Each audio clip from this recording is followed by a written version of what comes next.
इब्तदा है मेरी रब्बे जलील के बाबरकत नाम से, जो दिलों के खूब भी जानता है, देखती आँखों सुनते कानों, मोहम्मद यकूब का बोलदा सलाम पेश। प्यारे व्यूअर, क्या हाल है? ठीक हो? खैरियत है? उम्मीद करदा कि खैरियत नाल हो। असां भी ठीक हैं अल्हम्दुलिल्लाह। मैं कोई व्लॉग का नहीं बना सकिया, अज लेट थी गई है। तो एक दोस्त किने राय वनूं थी, तो अज तीजा चौथा जाड़ा असां कम ते निकते वधाएं तो फारग कान से थे, तो ई खातर कोई टाइम मिलिया कानी, लेट थी गया। असांखे अपने दोस्तों नाल, अपने यूट्यूब भिरावें नाल गाल बात कर गिनूं, तो बाकी तो कॉलोनी का दीदार कर वेंदे आए। रास्तों सॼी वीडियो के नाल अगों तो बकाया कॉलोनी दिखाते हैं।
बार असां टाइम मुल्तान दी वाबड़ा कॉलोनी, तो असां अपने दोस्त किने गए वे आए डेदे पियो।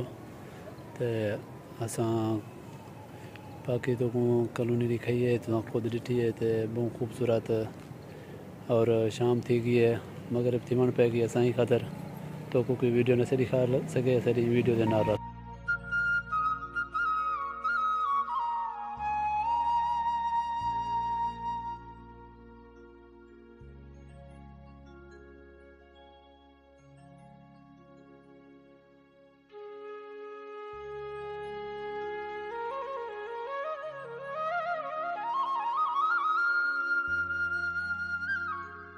कोई उम्मीद है कि सारी ये वीडियो तो को पसंद आई होसी। तो असां अपनी वीडियो का अख्ताम करें जाएँ इंशाअल्लाह। अगली वीडियो वाला अपने भिरावें की खिदमत हाज़िर करूँ। अपना बहुत सारा ख्याल रखने, ज़िंदगी कीमती है। अगली वीडियो वाला हाज़िर थी सूँ। अल्लाह निगहबान।